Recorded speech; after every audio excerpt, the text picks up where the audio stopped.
Hello, I am Professor Kino and welcome to my Office of Cinematic Antiquity. Today we will be talking about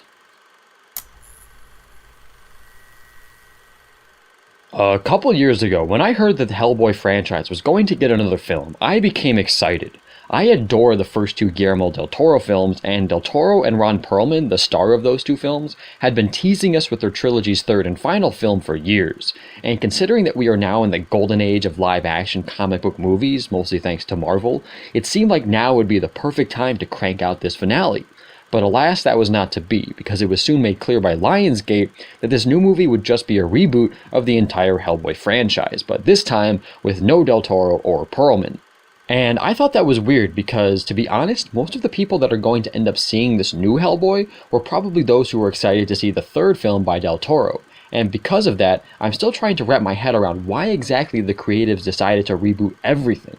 In my opinion, if they just made the third Hellboy, it would have, 1, kept the brilliance of the now Oscar award-winning director Guillermo del Toro in the driver's seat of the franchise, and 2, would have appeased the fans of the Hellboy character who adore the original two films and have been waiting more than a decade for their story's conclusion. And to be honest, I don't know a single person in the world that thought, you know what, the Hellboy franchise really needs a reboot. But I guess it was decided by some executives that we did need it, and not only that, but we'd love it to be a dark, gory, graphic rated R version of Hellboy, and here we are. The rebooted version of Hellboy is out, and as you can probably tell, I have some personal feelings about the whole thing. But I wanted to give the film the benefit of the doubt. I mean, I love David Harbour, who was cast as the new Hellboy, and I have liked what I've seen of Neil Marshall, the director's past work, i.e. various Game of Thrones episodes and The Descent.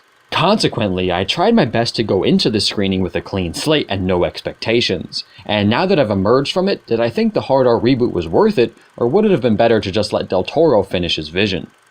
Premise. When various demons conspire to resurrect the evil Blood Queen Nimue, whose body parts were severed by King Arthur and scattered across the world during the Dark Ages, paranormal investigator, defender of the earth, and half-demon Hellboy is called in to put a stop to Nimue's machinations, and while he's at it, defy his destiny, which foretells his role of being the catalyst of the apocalypse. Writing. I'm just gonna say it, this film is a mess. Where to begin? I guess I should mention the good parts first. Start on a high note. There are sequences here that are really freaking good. My personal favorite being a whole sequence when Hellboy is brought into a separate dimension in order to confront Baba Yaga, a child-eating witch. This scene is what I had hoped that this version of Hellboy would be. It is atmospheric, gruesome, and has a very rated R del Toro vibe to it all, and I was blown away by its entirety. And this film does have a lot of aspects like this scattered throughout its runtime that make watching it entertaining in that this is just a mindless, wild, bloody time way. But this is also the film's biggest problem. It comes off as just a series of sequences that are loosely connected. Some are good, some aren't. But overall, they don't make a very complete story. In fact, a lot of the time, this first film in the franchise feels like a third film of a franchise. But not the third film of the del Toro Hellboy trilogy, a completely different Hellboy trilogy. It continuously throws characters at the screen in a very haphazard way that, instead of feeling natural, has to shoehorn them in through lots of expositing and lots of flashbacks. Oh look, it's Alice, who Hellboy saved when she was a baby. Let's do a flashback of that. Oh look, it's Gruagosh, the giant pig fairy who wants revenge on Hellboy. Why? Let's do a flashback. Oh look, it's Major Ben Daimyo. He's a were-cheetah? How'd he get like that? Yes, I'd totally love to see a flashback. Yes, I remember seeing how the Nazis summoned Hellboy in the 1940s in the original del Toro Hellboy film. Oh, you want to show me the whole thing again, but in a much more small-scale way in a flashback? Alright. Oh, there's an evil Blood Queen who was chopped up in the Dark Ages who has no real connection to Hellboy, but she's the main villain anyway? Thanks for the flashback. Oh, and she was chopped up by King Arthur and Merlin? Okay. And this sort of storytelling, combined with an overabundance of ideas, vampires, government agencies, secret societies, giants, child-eating witches, demons, Nazis, Arthurian mythology, etc., just makes the whole film feel like way too much. It's like the story here is showing us season 2 of a television show without showing us season 1, and to make up for that, tries to cram some highlights from season 1 down into flashbacks, while simultaneously showing the complete season 2 in fast forward so as to wrap it up in the span of 2 hours. And that's just too much. However, if I'm being completely honest, this film would have worked so much better if it was a television show. It would have given the story room to breathe and develop, and each plot segment of the film would have been given an ample hour-long episode to play out. And the more I think about that possibility, the more I'm agitated that the studio didn't go that direction. Because the fast-paced insanity that we were given instead saps the film of any emotional stakes, any real character development, and overall, the heart, cohesiveness, and quality that were present in droves within the Del Toro films. So in the end, I could more or less follow what was happening in this Hellboy reboot, but I chalked it up to me knowing some stuff about Hellboy going in, and also already knowing a bunch about the demons that are featured because I find demon mythology interesting. But for a lot of other people who are unfamiliar with this material, I can imagine that this film will just be a non-stop barrage of nonsense. And long story short, I think that this film was a huge missed opportunity for two reasons. It robbed us of Del Toro's Hellboy 3, and cheated us out of what could have been a pretty fun R-rated Hellboy TV show. Acting. There is a mix of acting talent here. The best is David Harbour as Hellboy. While I like Harbour on Stranger Things, I wasn't sure how he'd hold up to Ron Perlman's excellent portrayal of the title character. But I shouldn't have been worried. Harbour is perfectly suited to play Hellboy. In many ways, he reminded me of Ron Perlman. Hell, he even had some of the same lines. But Harbour brings enough newness to the role to make him not feel like a Perlman knockoff. He was one of the saving graces of the film. Funny, charismatic, and charming, well, as charming as a demon can be. Also great, but in a different way, is Mila Jovovich as the Blood Queen Nimue. She is a bit over the top, but in a way that works with the film. I personally didn't find her character all that intriguing, especially because she didn't really seem to be connected to Hellboy, but Jovovich herself is solid. Also over the top, but still fitting, were Stephen Graham / Douglas Tate as Gruagash and Troy James / Emma Tate as Baba Yaga. When they were on screen with Harbour's Hellboy, I usually thought the film was pretty entertaining, and in the same category is Thomas Hayden Church as the famed Nazi hunter Lobster Johnson. In all honesty, he was one of the strangest characters in the film, mostly because he just shows up out of nowhere, has one scene, and then vanishes just as quickly as he appeared. But when he was on screen, I thought he was actually really fun and found myself chuckling, albeit mostly in a WTF is happening way. Next up, I found Ian McShane as Professor Broom, Hellboy's adopted father, to be pretty much your typical Ian McShane character, but I don't get tired of his antics, and I do love Ian McShane, so I didn't mind. However, I do think that John Hurt played the character better in the Del Toro films. Hurt just brought a lot more emotion to the character, and I thought his personality melded with Perlman's Hellboy more than Ian McShane's does with Harbour's Hellboy. And lastly, I found Sasha Lane as Alice Monaghan and Daniel Day Kim as Major Ben Daimio to be fine. Lane often delivered lines in really strange ways that felt very cable TV-like, and Kim was just really dry throughout the film. So the acting here was a whole combination of some great performances, some good performances, and some rough performances. Costumes, hair, and makeup. The makeup here is one of the highlights. The way David Harbour looks as Hellboy, for instance, is great. A lot more monstrous than Perlman's design as the character, but that is in no way a bad thing. While Perlman's Hellboy looked like he was straight off the page of the comic book, Harbour's Hellboy looks a lot more realistic and demonic, and I liked it a lot. In fact, most every character in this film that is designed prosthetically looks great. Gruagash, Baba Yaga, etc. There was some excellent work here, and even the designs of the characters that are exclusively CG are also solid, even though their CGI doesn't always do them justice. However, more on that in the CGI category. And as for the costumes, hair, and makeup of the human characters, there was some great stuff, the Blood Queen herself and Ian McShane as Professor Broom, some fine stuff such as Daniel Day Kim as Major Ben Daimio and Sasha Lane as Alice Monaghan, and some wacky as heck stuff such as Thomas Hayden Church as Lobster Johnson and the 3D swastika goggle Nazis. To be honest, the costumes, hair, and makeup of this film ranged from good to great. Set design. The quality of sets here is hit or miss.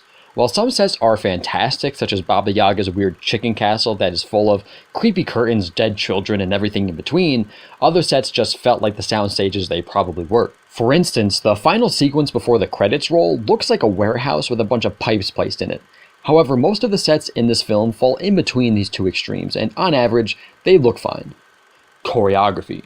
The action, while not great, is fun. While the action scenes are, for the most part, really hectic to the point that they can be a little hard to follow, what you can make out is entertaining.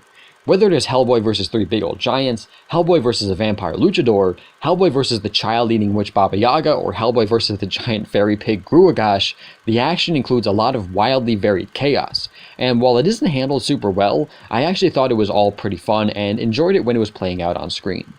Cinematography.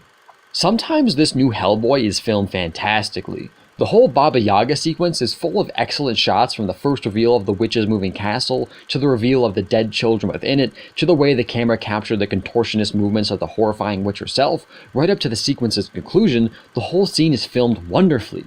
But for every scene like this, there is a scene that feels so cable TV that it's like there was a completely different cinematographer behind it. But there wasn't, according to Hellboy's IMDb page. Editing. The editing has moments that are pretty good, but most of the time the edits just make the film feel even more cluttered and hectic. Some of the action is put together relatively well, but a lot of it, such as the first action scene with Hellboy versus a vampire, is just all over the place. Cut, cut, cut, cut, so many angles. While I could follow what was happening, my eyes were like, good lord, slow down for a second. And this is also a problem that the film's scene transitions had. A lot of the time the film just went like, you're here now, and now you're here, oh wait, now you're over here. And while the film did let you know it was shifting locations, the editing from one scene to the next felt, more often than not, like the two scenes were just smashed together. There was no sense of time or distance between the two locations, and this problem could sometimes lead to some ridiculousness. In one scene, a character is mortally wounded, oh no, and then another character goes, you need to see this person to save her. And then the film just goes, oh look, they're there now, she's fine. The film just feels way too fast to let any impactful scenes actually impact you. It just flies along, and that is in part due to the choppy, hectic feel of a lot of the edits. I personally wish that I got to see the editing room for this film because it fully feels like it was chopped and cut to hell. CGI. The CGI here is not great. I understand that the budget of this film wasn't enormous. From what I've been able to gather, I believe it was around $50 million, but it's possible to have a moderately sized budget and not show it. Yes, there are some really solid sequences, like one involving Hellboy riding a flaming dragon over a hellscape, but for every scene like this, there is one that looks obviously unfinished. For example, Sasha Lane's Alice has the unique ability to be able to connect with the dead and let them commune with the living. And when this happens in the film, the dead person kind of projects themselves from Alice's mouth in a sort of strange, discolored cocoon. And in the film, the head of the character being communed with is just the head of the actor playing them, but then the cocoon body is all CG, and they do not mesh well together. The head is full of detail because it's a real head, of course, but the body looks like it's from a video game cutscene. I mean, it's not like Scorpion King levels of oh lordy lord, but for a 2019 film, it's kind of strange that the CGI is only moderately better and at times merely on par with the first two Hellboy films that came out in 2004 and 2008 respectively. And the whole film is full of this sort of strange mix of pretty good CGI and CGI that looks woefully unfinished. Alice punching the souls out of people? Pretty good. The look of a demon army that congregates around Nimue near the end of Act 2? Video gamey. Some of the scenes with the pig fairy Gruagash? Not bad. Daimyo's were-cheetah? Oof. This is just an obvious product of the director/creative team relying way too heavily on CGI to achieve big things that were far beyond their budgetary restrictions. Music. Benjamin Wallfish crafted the soundtrack for this film, and it is fittingly intense, but struggles to make itself unique. It's like a mix of the original Hellboy film soundtrack, some heavy rock, some techno, and your classic action music. It worked, but wasn't superb.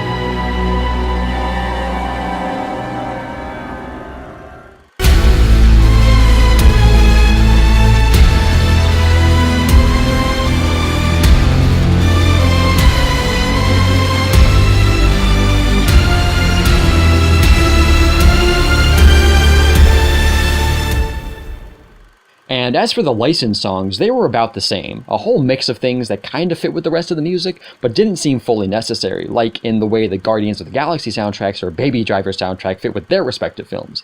I mean, I enjoyed the music a bit, but it felt out of place at times. Never you know.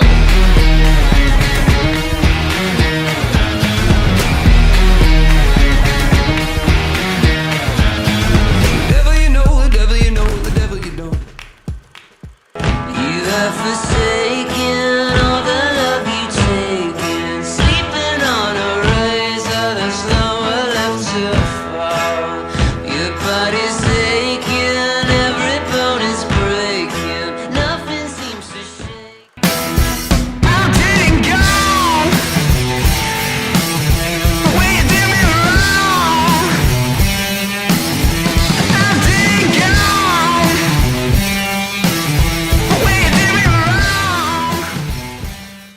Direction. This film was directed by Neil Marshall, and while he did do some good things here, I think his Hellboy reboot is on average a big miss.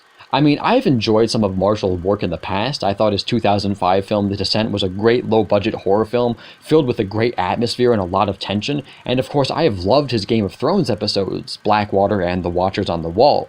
But this rebooted Hellboy feels a bit off. I have heard rumors that there was a lot of behind-the-scenes creative clashing, and I can fully believe that. There is such a strange array of quality in this film that makes the whole thing feel like the patchwork product of a lot of people with a lot of ideas and huge uncompromising egos. There are some great scenes, concepts, and performances, but also some pretty bad scenes, concepts, and performances, and they do not mesh well together. But I think the biggest issue here is that this film feels so much like the quality of a television show. From the cinematography to some of the acting to the CGI to the story itself, which I still fully believe would have been much better if it got stretched out into an 8 to 13 hour, depending on the channel or streaming service, TV show, this film just feels cheap and rushed. And the fact that Marshall is primarily a television director makes everything start to make sense. And I hate to say this because, like I keep saying, there is a fair share of good here, but maybe Marshall is just a better small screen director than a silver screen director. And hell, maybe he'll be given the opportunity to create a Hellboy TV show, because if he does, from what I've seen here, I think he'd do a solid job with it. My enjoyment. Did I like this new Hellboy? Sort of, but not because I thought it was a good movie. I mean, it's not the worst thing I've ever seen, and even when it is bad, it is still watchable. And I mean, give me some drinks and some good friends, and I'm sure I will have a great time with this film. However, deep down, I find it hard to forgive it of its shortcomings. Not because I have anything against the filmmakers that made it, but because of the studios and executives that decided to make this a reboot. And consequently, all of this film's rough edges are amplified tenfold for me because, due to its existence, I need to admit that this is what we got instead of my highly anticipated Hellboy 3. And while I can moderately enjoy this film as the mindless, hectic, fast-paced mess that it is, I will never be able to forgive it for being the lackluster substitute we got in lieu of Del Toro's Hellboy finale. Recommendations. If you really didn't like the Del Toro films, you might find some enjoyment here. It is darker, more violent, more graphic, and in some ways, very much in line with the comics. And it definitely does feel like the filmmakers know those comics. There are so many events here that are based on or straight out of them. But if just seeing those moments combined with blood and gore is not enough for you, you probably won't walk out of this film feeling satisfied. The filmmakers try to do too much, and the result is a cluttered, fast-paced, violent mess that is oftentimes the caliber of a TV show. And I don't think this will sit well with a lot of people, considering the quality that modern comic book movies have become regarding their themes, impact, and cohesiveness. Because this Hellboy reboot is just not one of those films. If you want to see a mindless, ridiculous, bloody time, go for it. This film is the poster child for those adjectives. Otherwise, just go watch the 2 Del Toro films instead. You'll likely get much more out of them. Thanks for watching, I hope you liked it. If you did, leave a like. If you want to add anything, feel free to leave a comment. If you want to see more, please subscribe. I am Professor Kino, and I look forward to our next discussion.